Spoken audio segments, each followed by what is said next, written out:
Good evening and welcome to the City of Topeka Planning Commission meeting. This is a commission appointed by the mayor and city council to plan for the orderly growth and development of the community, to hold public hearings and to make recommendations to the city council on planning items. Please note that the city council rules state that the public hearings for planning cases shall be conducted solely by the planning commission. No additional public hearings will be conducted by the city council. Tonight's case is tentatively scheduled to be heard by the City Council next month. Agendas can be found at topeka.org.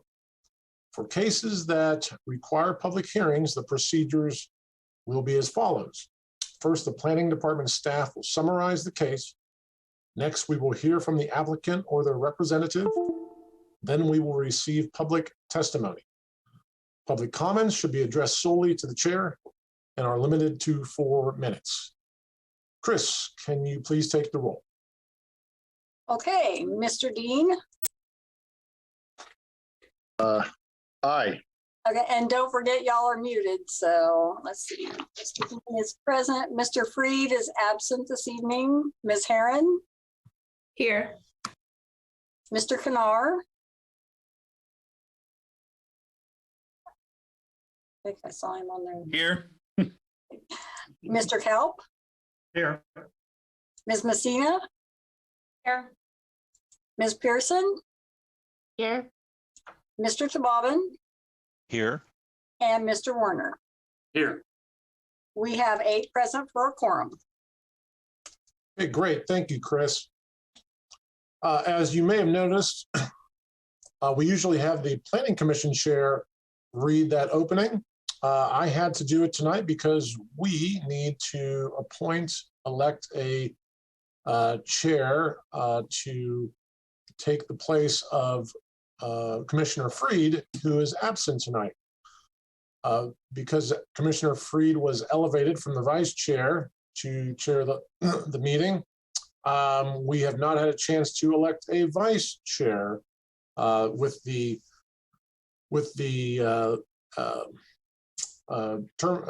termination of Commissioner Armstrong's tenure with the commission. So with that being said, first order of business is to open the floor to any nominations for a vice chair for the Planning Commission. And this position would actually chair the meeting tonight, just to be totally clear. And technically, we would have to, whoever ends up being that vice chair tonight / chair will then just return to being vice chair when Mr. Freed returns next month. Clear as mud. Okay, I'll open the floor for any nominations for vice chair.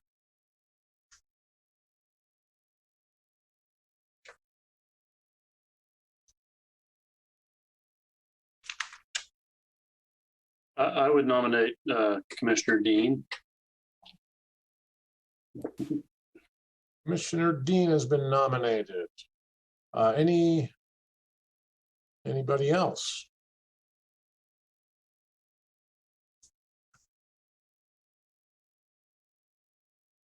Okay, going once, going twice. Commissioner Dean, are you accepting of this role before I take a vote? Yeah, I will. Okay. I'm excited. We all are. Okay, so great. Without any other nominations, Chris, can you please take the vote on appointing Commissioner Dean to vice chair? Okay, we will start from the bottom up and go with Mr. Warner. Aye. Mr. Tabobin. Aye. Ms. Pearson. Aye. Ms. Messina. Aye. Mr. Kelp. Aye. Mr. Kanar. Aye. Ms. Herron. Aye. And Mr. Dean. Aye. Motion passes 8-0 with none abstaining. Okay, well, thank you all. Congratulations, Commissioner Dean. It is now your meeting, and I believe we are on approval of minutes at this point. Hey, you guys, you might have to hand hold me a little bit with the script and everything, but yeah, I guess for the minutes of September 20th, correct? That is correct. Are there any comments or issues with the minutes of September 20th?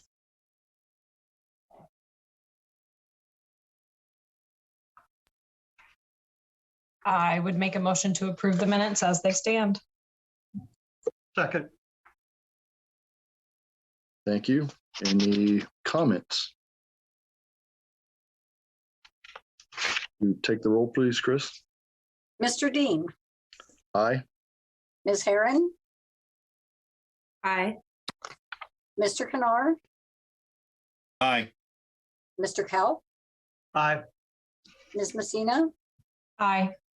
Ms. Pearson, Aye. Mr. Tababan, Aye. and Mr. Warner. Aye. Motion passes 8-0 with none abstaining. Okay, thank you. Just jumping into PUD 21-3, 911 storage by LCG LLC. Mr. Chair, just Yes. before we jump into that, we want to go around and declare if there's been any conflict of interest or ex parte communications for the next items on any items tonight. Yes, that's correct. Are there any conflicts of interest on any of the items for tonight, this evening? Or Mr. ex Chairman. parte communication? Yes, Mr. Cobb. Thank you, Mr. Chairman. Regarding the downtown zoning action item number 2, I realize that proposed action is quite limited, but I wanted the record to show that I do have a longtime client that has an office building on 4th Street, and I lease office space on 6th Street, both within the designated areas. But those facts are not going to influence any decision I make on this matter, so I'm not going to be abstaining. Thank you, Mr. Cobb. Any other out there? Okay. Seeing none. Bill, we're ready for the first item. Yes. PUD 21-3, 911 storage by LCG LLC. And Mr. Hall, are you presenting tonight?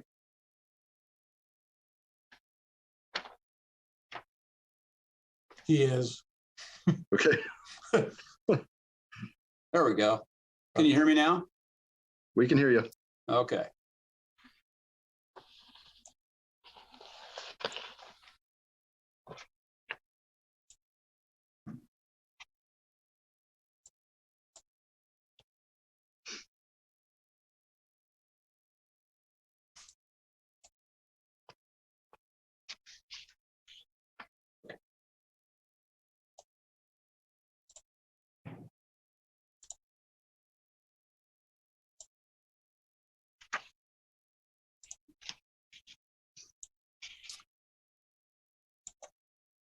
Okay, thank you.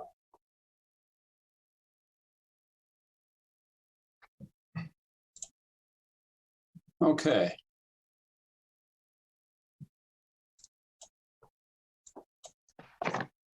All right, so this application is a application for a rezoning for 13 acres. It includes the former Gordman's building. There's no specific project plan at this time. The former Gordman's building and site have been approved for self-storage type 1, which is indoor storage with indoor access, and that is allowed under the current zoning. Here's a zoning map. What is proposed is to change the zoning from C4 commercial to PUD or plan unit development for C4 uses plus warehouse and storage uses that are not allowed under current C4 zoning. C4 zoning, C4 commercial zoning, the building and the site, that is typical C4 zoning. That's what it looks like for those who aren't familiar with C4 zoning. As proposed, there is no master plan for this planned unit development. It's tied to conditions that would be attached to an ordinance adopted by the city council. And staff is recommending approval. So this is the future land use map, which is in the land use and growth management plan. And as you can see, the area is designated as large commercial. Here's a photo taken from Topeka Boulevard looking west onto the site.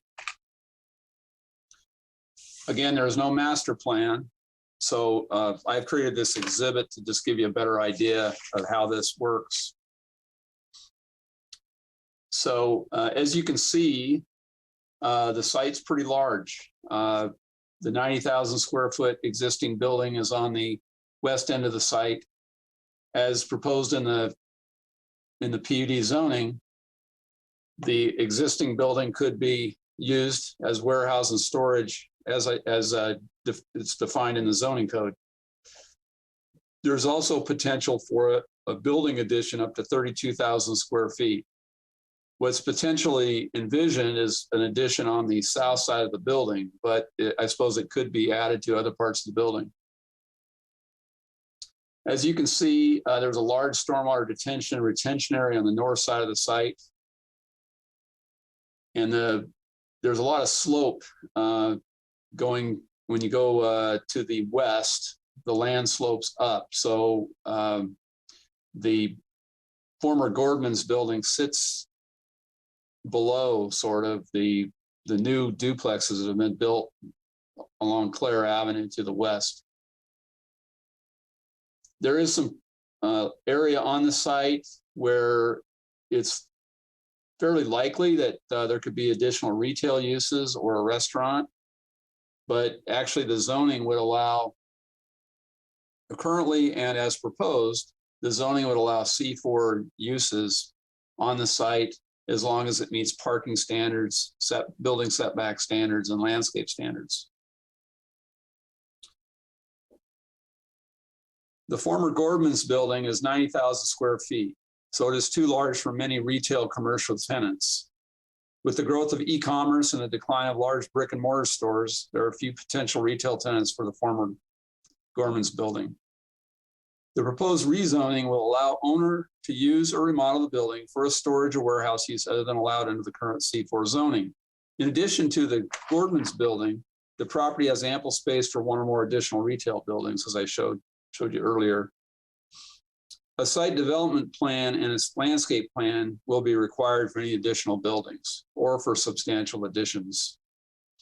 The parcels surrounding the southwest and north sides of the property contain single and two-family homes. There are substantial buffers formed by setbacks, trees, and other landscaping between the subject property and the adjacent residential neighborhoods.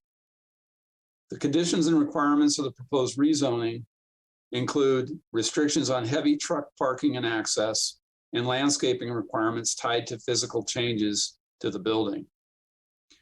The restrictions help to ensure that the use and the physical character of the property will change very little from its current commercial character. The proposed zoning is consistent with the land use and growth management plan. The community commercial designation reflects the past use and the physical form of the property as a big box retail site.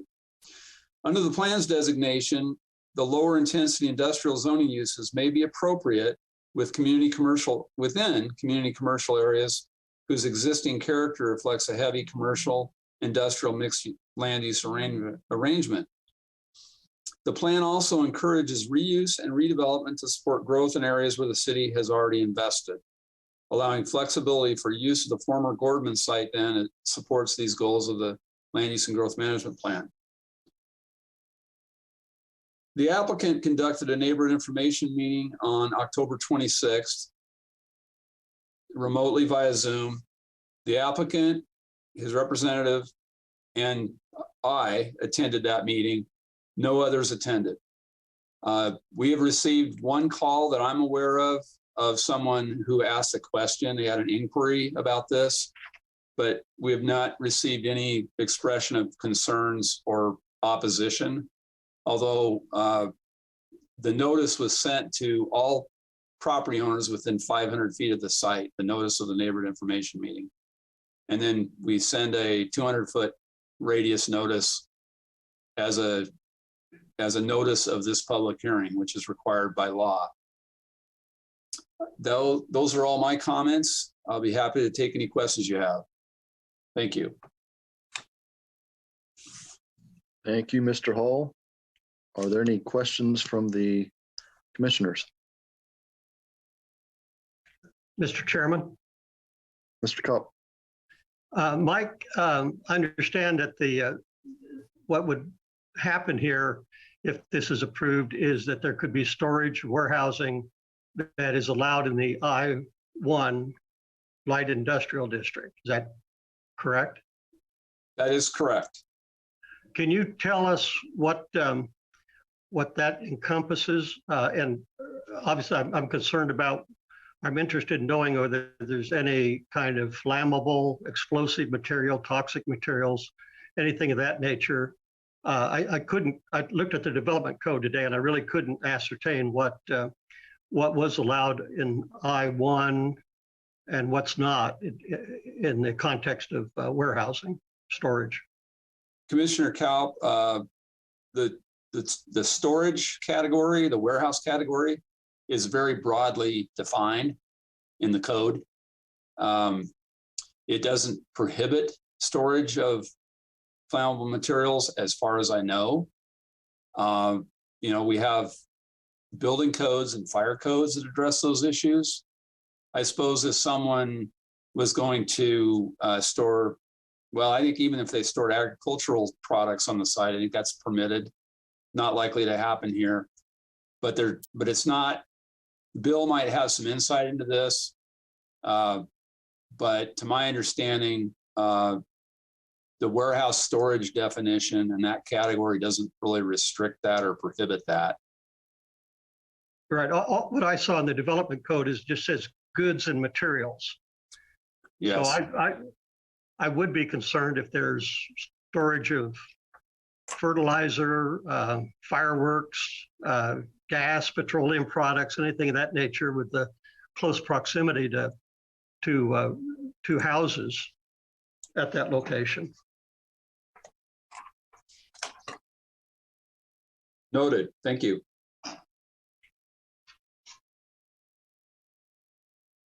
And it would be a simple matter to add that as a condition, would it not? To prohibit those kind of toxic or explosive materials? I believe it would. I think you could add that as a condition. If we need to be a little bit more specific about it, I could probably consult our fire department and they might be able to help us out with something more specific. But I think you could add a condition that addresses your concerns. Okay. Thank you, Mike. Thank you. Thank you. Are there any other questions for the staff? If not, do we have a owner or owner's rep who'd like to talk about this property? Mr. Chair, Kevin Holland, Cook Flat and Strobel Engineers. And I think Mike or Mr. Hall explained it very well. There is nothing planned to go on in this location right now. It's giving the owner flexibility in case somebody comes in and wants to rent the entire facility, which makes it more difficult as it sits now and as it's kind of a mini storage situation. If we had someone come in and rent the entire facility, it gives our buildings owner that flexibility to be able to go there and make the building.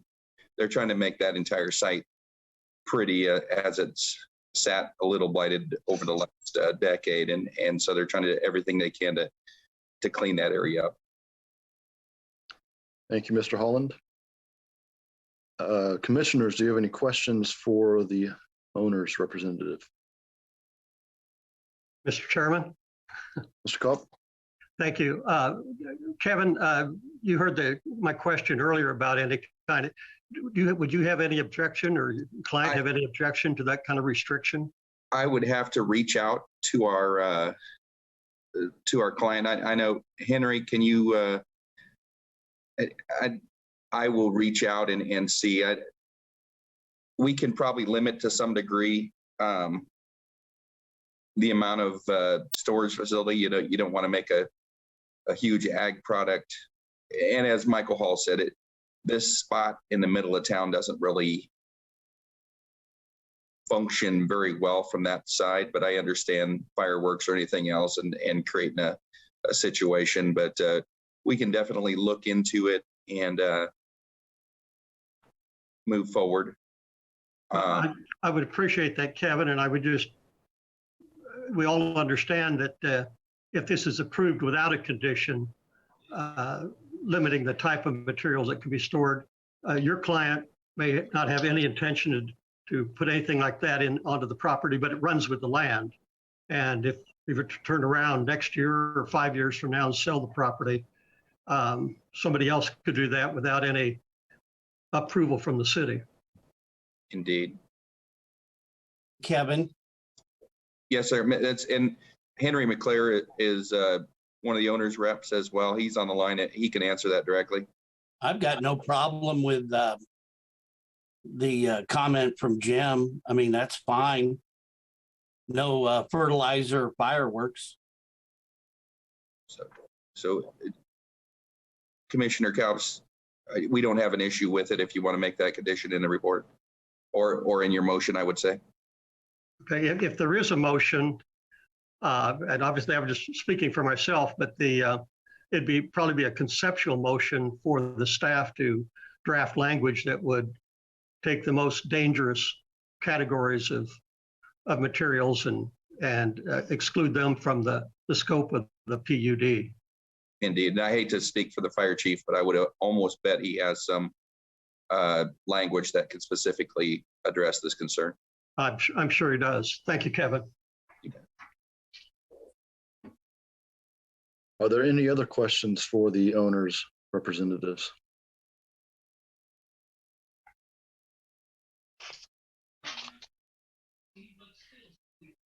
If not, actually don't know the next step.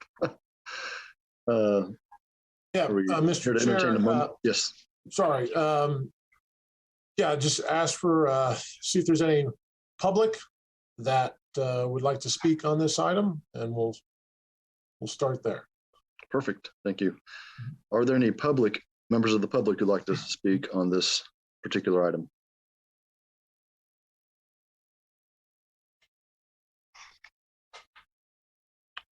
And seeing none, I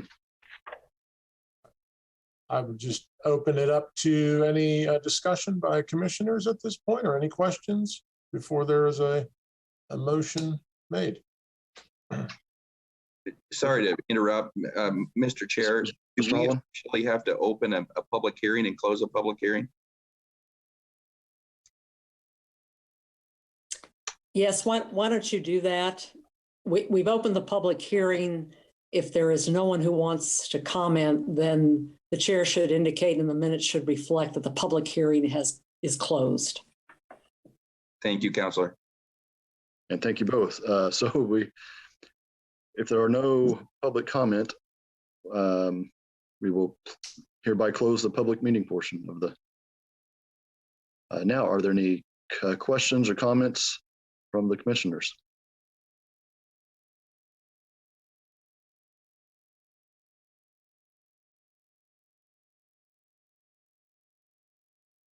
Mr. Chairman? Yes, Mr. Cobb. Are you ready for a motion? Yes, I would entertain a motion, please.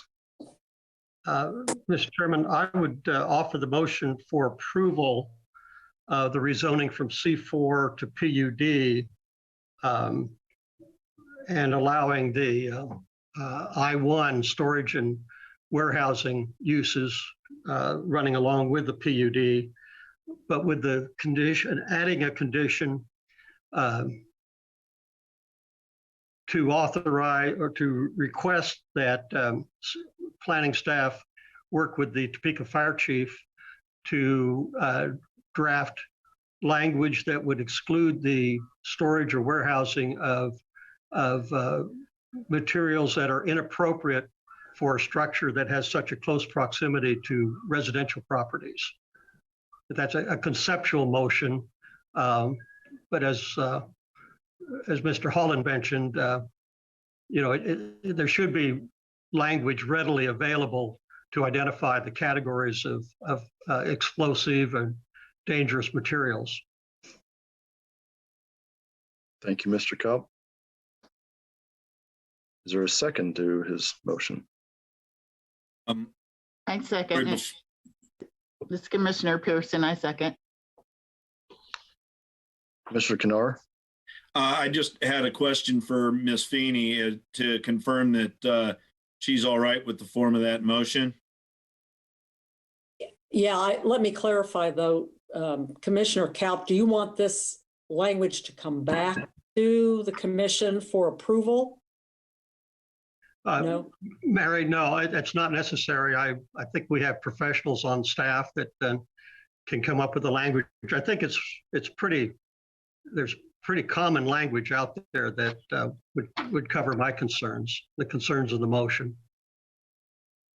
Okay, no, I'm comfortable with that. Okay. We have a motion and a second.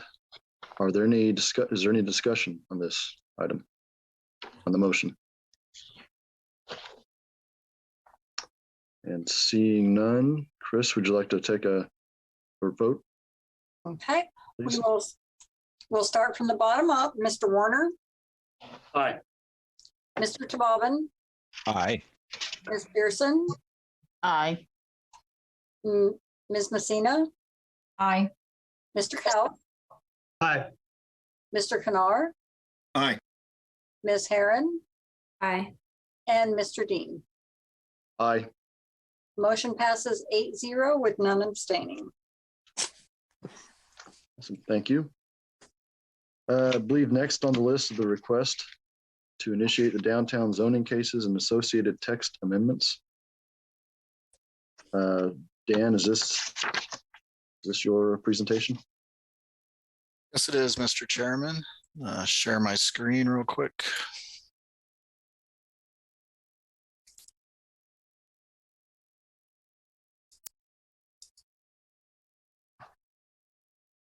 Okay, hopefully everybody's seeing the slide.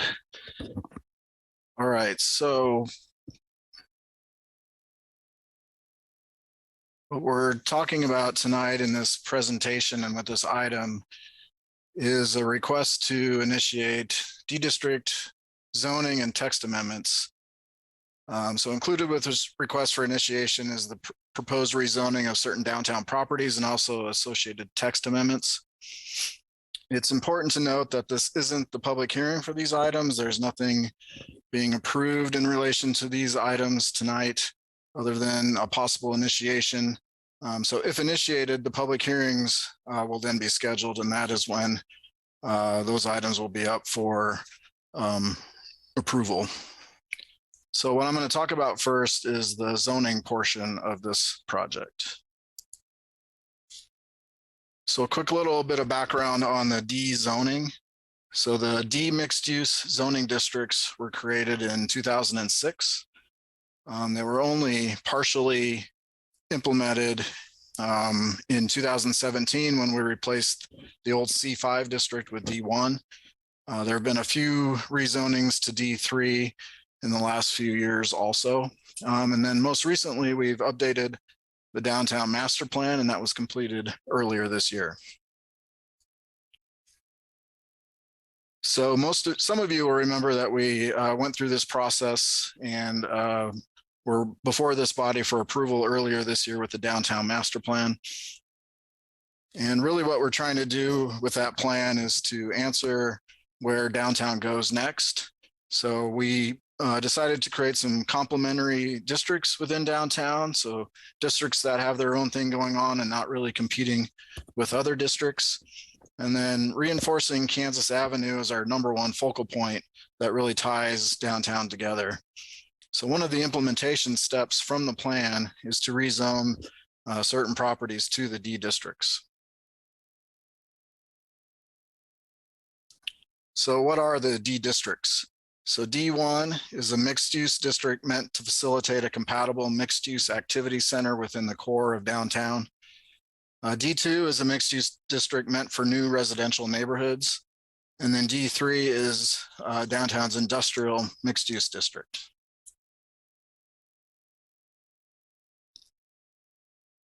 So the existing zoning downtown is really a mix of lots of different things. So we've got office zoning, commercial, industrial, and multifamily zoning. You can see the existing D1 zoning there in purple in the middle of downtown. So that is the portion of downtown that was previously C5 that we converted to D1 in 2017. So the proposed zoning is shown on this map.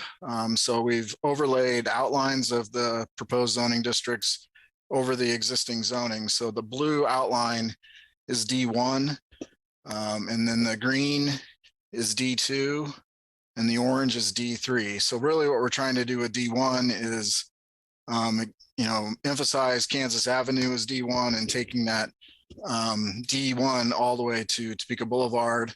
D2 is a little bit of a new, kind of a smaller area, kind of north of 5th Street. And then D3 is some of our industrial properties along the river, and then also along Adams. So that's the zoning. So next we'll talk a little bit about the text amendments. So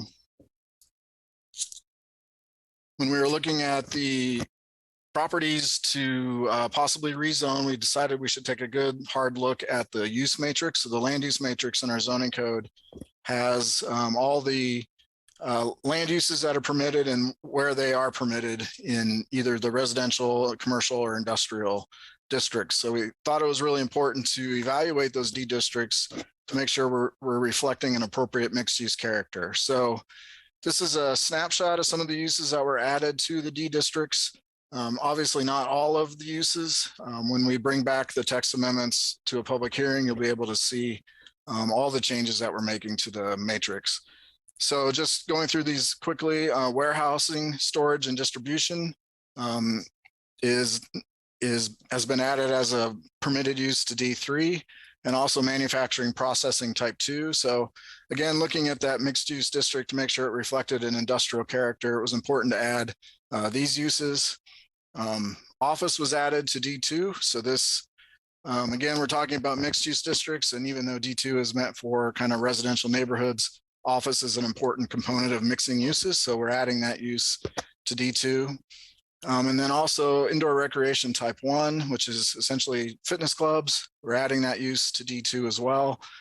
This goes to, those service type uses to help out, new neighborhoods or people that work or live downtown.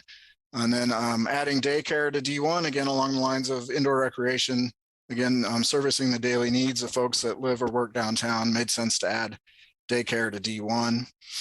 And then we have a use called parking lot in association with a principal use. So that is currently a conditional use permit in all of D1, D2, and D3. We've changed that to an S or a C. So basically what that means, if the use can meet the standards, then it's permitted. An example of a parking lot and associated with a principal use would be the parking lot that's west of Great Life across the alley.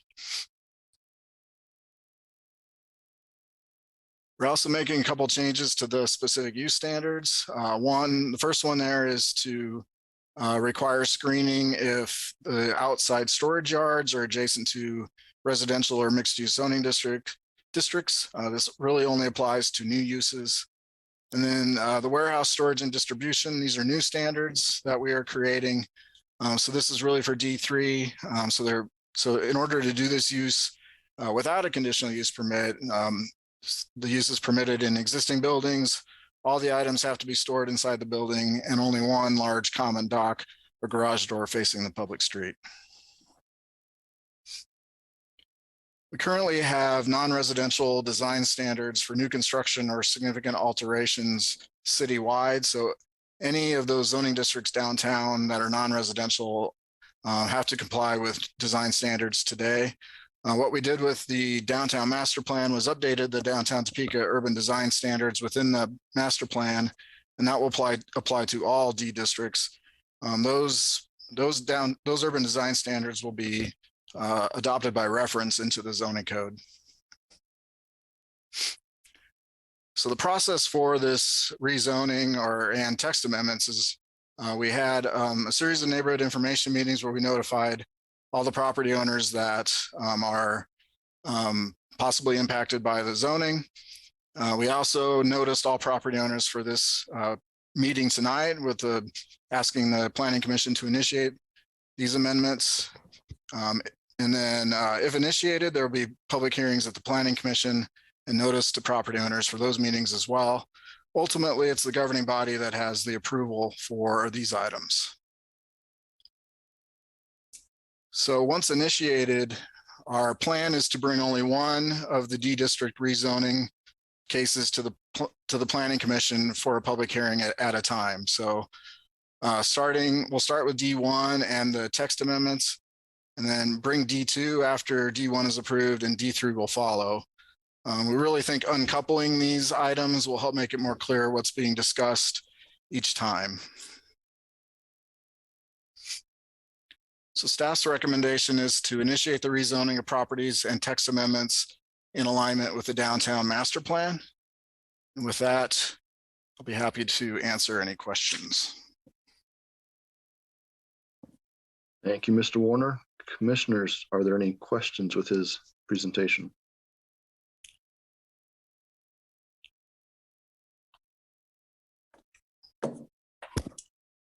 And Mr. Feander, so our vote, we're looking at tonight to just basically vote to initiate this to happen. Is that correct? That is correct, Mr. Chair. Okay. You have the authority to initiate any rezonings. And so when we do these on more of a district-wide basis, that's kind of the typical way of doing that, is have the Planning Commission initiate for governing body consideration. And there are no public comment for this tonight. Is that correct? Well, we would encourage to open the it's not technically a public hearing, but open for public feedback. Anybody that is on the call that wants to provide feedback or questions, this is a good time to do that. It was sort of our intention is that when we have this item for initiation, that we also notified the public that was impacted by these zoning, so they were noticed, but not in a public hearing sort of way, but just so they have the opportunity to share any comments they have with you before you take any action. So yes, so if I think it would be appropriate to see if there is anybody to provide testimony before you take action. Okay, thank you. I guess first of all, any commissioners have any questions for staff on this presentation? And if not, I'll open it up for any public comment on the presentation. Is there anybody in the public that'd like to speak on this issue?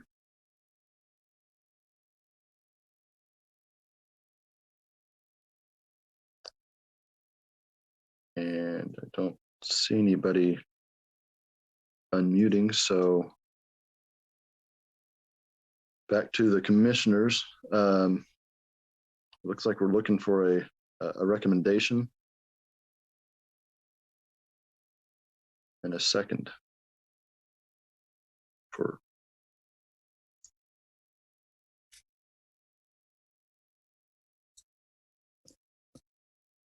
Chairman, Commissioner Kanar, I would move that the Planning Commission initiate the rezoning of properties and text amendments in alignment with the downtown master plan.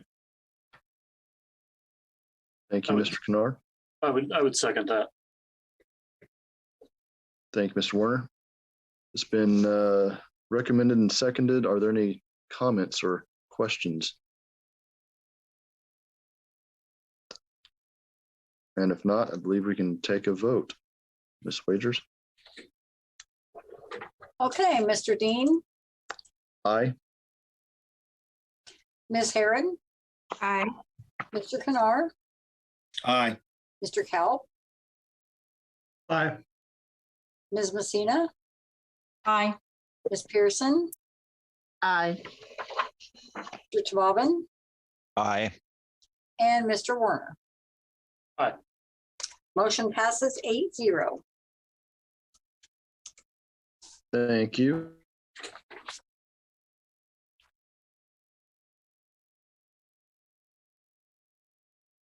Who's providing that?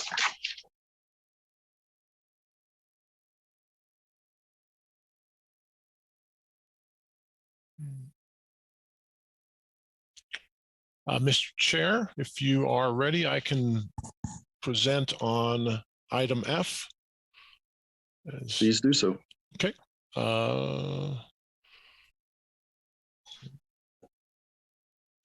Okay.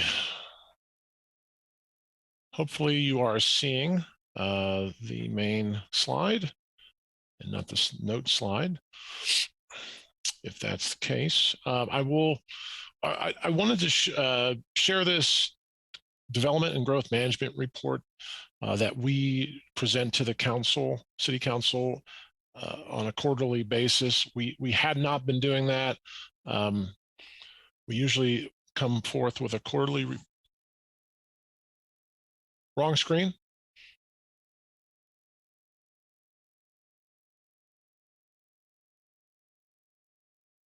How about that? I think that's better. Okay. We we share this with council, and I would love to share these as these come up with the Planning Commission. I don't know how many, when the last time is we had this. I think I've done it at the annual basis, but it's been so long, and there's some trends in the community with regard to development. I wanted to share this with you.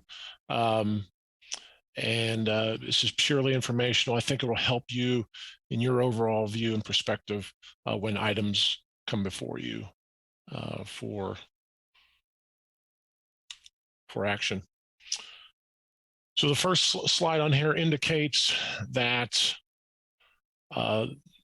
we track overall development activity by the number of building permits that we get each year. And this shows the total permits have gone up since last year by 2.7%, or at least we project that to be. It's 11% above our 5-year average. The graph here shows the solid blue is the total. The individual lines, the individual blue line is the residential, and the red line is the commercial. I'll go over each one of those. We'll break those down even more, but just overall, we are seeing an uptick, a slight uptick in overall development activity since last year, and quite a little bit more of than just an uptick over the last 5 years. So that is the overall activity. When you break it down to residential growth, you can see we first measure how many new housing units are being permitted per year, and this is one of those trends that I think reveals a lot of what's going on. I'm not sure how many folks know this.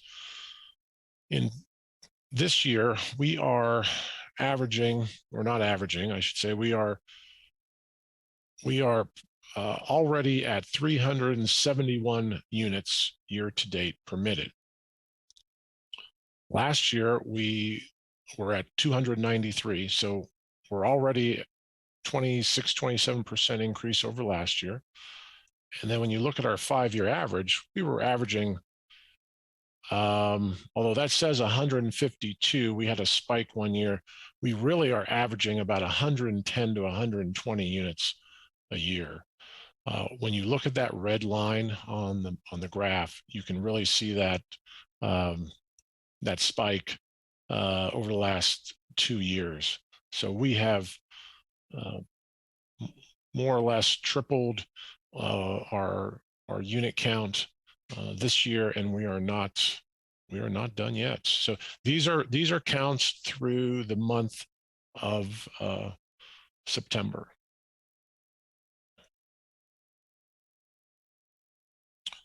When we look at the types of units or the typology,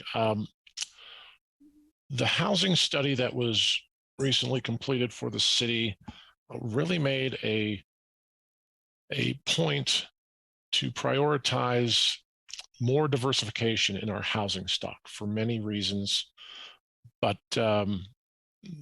some of which include the ability to be more dense in our growth patterns, since so we don't have to expand our footprint outward.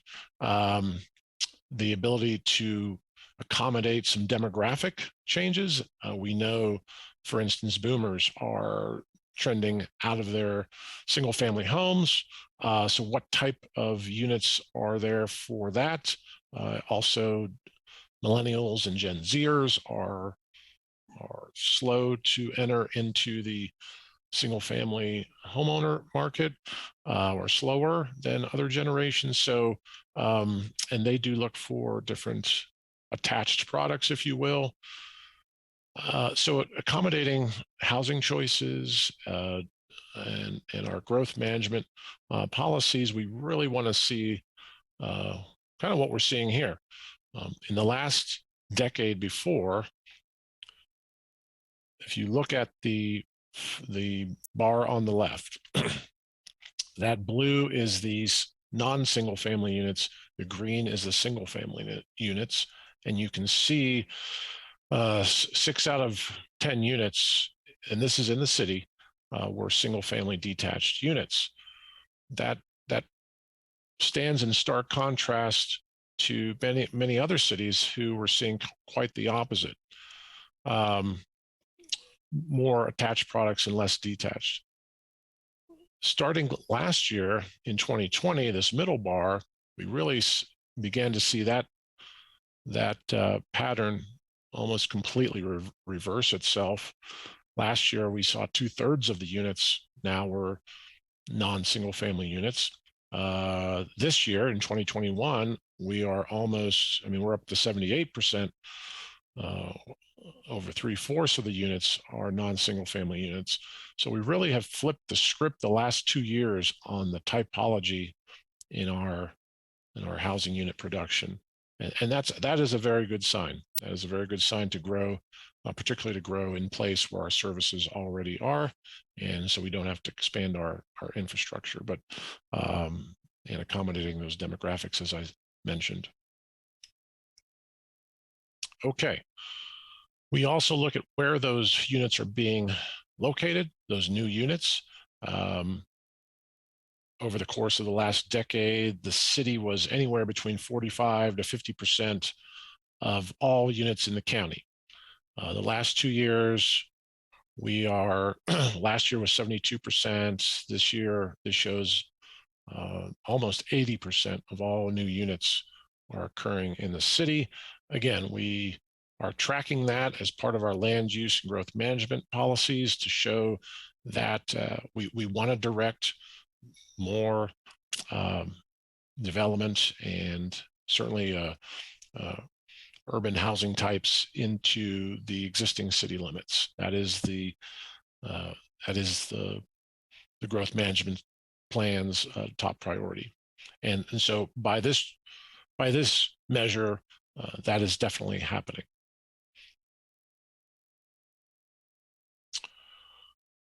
Okay, this just gives you an idea of where the new units are being located. You can see in the green dots, those are the new housing units that or projects that have come through for building permit approval. Those are subdivisions. Some are apartment complexes. The largest one, number 7 there, that's Wheatfield Village at 29th and Fairlawn with 173 units that is under construction for multifamily. The next largest unit count is number 9 there, Cedarhurst, which is at 17th and Urish. That is a assisted independent living new facility that is under construction.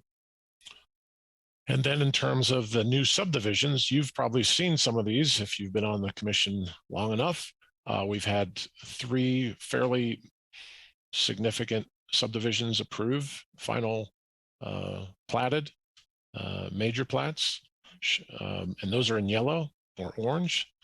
The biggest one of those was Sherwood Park, number 9 there, out at 29th and west of Indian Hills.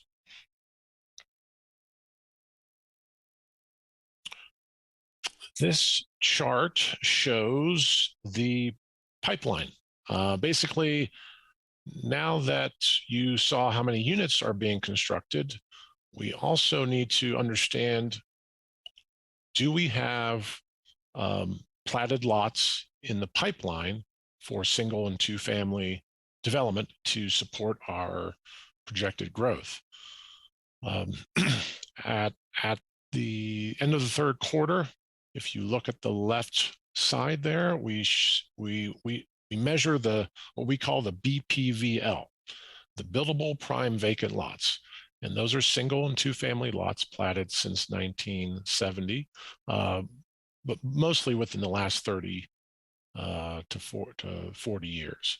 And they either have streets or they have a benefit district established. So those are the ones that are ready for development. We're not even counting a number of subdivisions that are platted but have not put in streets or a benefit district. And there are a number of those. So of the ones that are ready to go, more ready to go, that equates to almost 6 years, 5.8 years of lots in our inventory for single and 2 family development at our current pace. Those subdivisions that I just mentioned in the last slide that were added this year, final platted, when those come online, meaning when they develop benefit districts and start to put in their infrastructure, that'll add another or more than two years to the future pipeline. And I would just as a comparison, probably, back in 4 years ago, when I was looking at our past counts, we were at about 12 years worth of supply. We were coming out of the 2000s into the 2010s, and there was a lot of inventory to be built on, and it was slow. It was slow to build, averaging 110, 120 units a year, but eventually that and the little more acceleration these past 2 years, that whittled that all the way down now to about 6 years, and we didn't have a lot more coming online. So it was good to see those extra subdivisions this year add another couple years to our pipeline eventually. Once you get under, I would say once you get under 5 years of available lots, you really probably need to start planning for where your next wave of subdivisions are going to come from. As you can kind of see here in this table, last year we were averaging about 75 single and 2 family units a year. We're up to 89. If we continue to accelerate that pace, that will whittle down our inventory even more. We do not, ideally, we've got enough demand pressures that we don't need to create a supply pressure.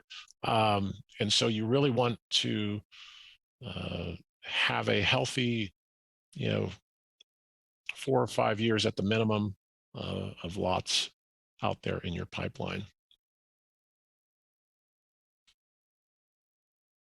All right, we're going to pivot to commercial growth. Commercial permits are on the rise from last year, although they're a little bit under our 5-year average. The graph shows the red line is new.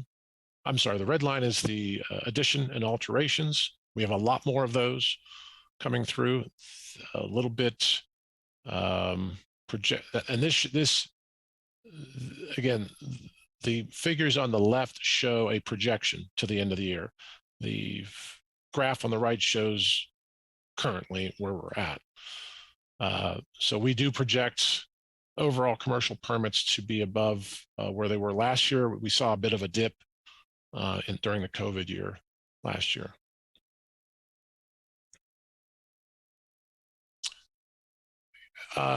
We also want to look at the permit value, because this gives us an indication, even though we might be trending down in the number of permits or trending up, as the case may be, what's the scale of and the significance of the investment being made in each or collectively in those commercial permits. And this shows, again, projected to the end of the year, that we would be 12% above our value of construction value of last year. And that's 36% above our 5-year average. So if projections and trends keep going to the end of this year, we'll definitely be on par of what we've been doing the last couple of years in terms of value, where we've had a lot of highly valued projects. So that's a good sign. And then when you look at where the commercial permits are happening, they're really, most of them are happening in our kind of our 2 commercial engine areas, if you will, either downtown or that I-470 corridor. Between both of those, a quarter of all commercial permits have occurred in one of those 2 areas, with a total value of 35%. So 35% of all commercial construction value is happening in those 2 areas. All right, then just briefly, we'll just touch on some of the individual projects themselves. We list the top 10 permits in our report and you can kind of get a sense. There are some top-heavy projects here. Anything above 5 million, I would consider probably a little more top-heavy, and we don't get a lot, but so far this year we've had 5 over 5 million, 6 5 million or more, and that the top value construction project is the Wheatfield Village Apartments, as I mentioned earlier. That is currently under construction for 173 units. The next would be the Washburn University's School of Law, which is also under construction at 21st and Washburn. Hill's Pet Nutrition did add on to their facility along the river, between the river and Crane, and that was a $12 million project. And then lastly, I already mentioned Cedarhurst at 17th and Yurish as well. That is, I believe that was a $8 million project. So those are that's under construction as we speak. The last slide before I wrap is just a little update. I'm not sure how much this is more operational, but just so you know, it's happening and has been happening. We've been trying to upgrade our delivery of permits, making it more easy and efficient, not just to deliver those, but also for the applicants to know and to be transparent as to where those are in the review process. So over the last couple of years, we have created a portal for the public, and which we had kind of had started. The big issue, though, was that you still could not just, as an applicant, enter your plans and application directly into our review system, which is our software is called CityWorks. What you would have to do is still email that to us one way or the other, and then our staff would have to enter that into our system. We also couldn't pay online, and so it really cut by making some upgrades here in the last few months. We've been able to cut out the so-called middleman on our staff. You will be able to just directly import your application and your plans directly into our review system, CityWorks, pay online, and we've expanded that to additional platforms, not just the building permit, but also our zoning and platting applications and contractor license renewals. So those are all live and continue and are being updated for any hiccups. Okay, I'm going to stop there. If you didn't know, if you Google DGM Report Topeka, you will find our page under topeka.org/planning, and it lists all of, we put out a report every month. Some of you, I think, may get it, but we also do these presentations that kind of summarize where we are every quarter, and certainly every year in January, February, we do the look back at the preceding year. So so with that, I'll just stop there and see if there's any comments or questions that I can help you with.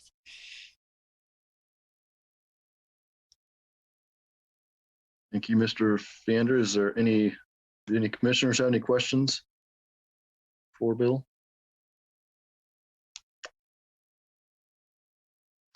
If there are none, are there any communications to the commission other than this?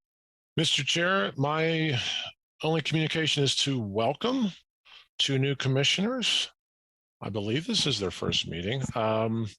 Commissioner Pearson and Commissioner Tababin were appointed last month, and so we didn't have a meeting last month. So this is their first opportunity to grace the screen with you all, and just want to recognize Ms. Pearson is also serving right now on our Landmarks Commission. She is a fantastic historian. If you ever go down to the library and need some research done on Topeka, go to the Topeka room. She is your person. So welcome, Ms. Pearson. And then and Mr. Tababin, you also know, some of you may know, he many years worked at KDOT, has been out in the private sector consulting on transportation planning matters for quite a while. And he is currently with JEO Consultants and offices out of Topeka. So if you haven't so welcome, Jim. And if you haven't figured it out, we have a theme here. The people they're replacing may have had somewhat similar skill sets. So so the faces are changing, but we hope they bring not just that skill set, but certainly their other views and perspectives that such like you all do as well. So welcome both Commissioner Tababin and Commissioner Pearson. And with that, that's all my communications. I will say looks like we will have a meeting next month. As you heard earlier, we will just bring back one of those probably the D1 to you for December. So it won't be crazy, but we want to make sure we are putting one foot in front of the other on that, as Mr. Warner said. We will also have we will have a major plat and one rezoning.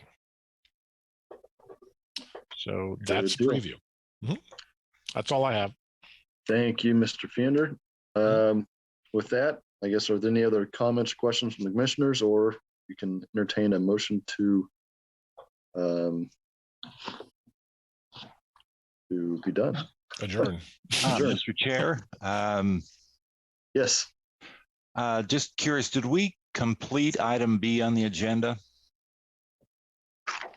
Um, The Oh. appointment to the MPO? That is my bad. We did not. I didn't explain that. So let me, for those of you who remember, Mr. Armstrong, Commissioner Armstrong, had been serving in that capacity for the chair. The chair of the Planning Commission has a seat at the Metropolitan Topeka Planning Organization Policy Board. That is a transportation planning policy board for the region. And so what we have spoken to is that Mr. Freed, who would now be acting as chair, that's up to him if he would want to serve or if he wants to designate another commissioner. And so what I will plan to do, and I know Commissioner Tobabin would be interested in speaking with him. Commissioner Freed, and speaking with him is likely not to be as interested as Mr. Tobabin. So since he's not here, I don't want to make that assumption. I will talk to Commissioner Freed offline and make sure that he in fact would like to designate a member. And to that point, I also don't want to discourage anybody else who would like to serve in that capacity. So that being said, if any of the commissioners would like to serve in that capacity on the MTPO policy board, please let me know offline, and I will then get with Commissioner Freed, and he will make that appointment as he sees fit. How does that sound? Sounds good to me. Okay. All right. Thank you, Commissioner Tobabin, for not letting me forget. All right. If that, is there a motion to adjourn? So moved. Thank you, Mr. Knar. And we do not have to vote on that, correct? Do we just are done? Is that correct? Okay, awesome. Looks like we're finished. Thank you, everybody. We'll see you next month. Good job. Thanks.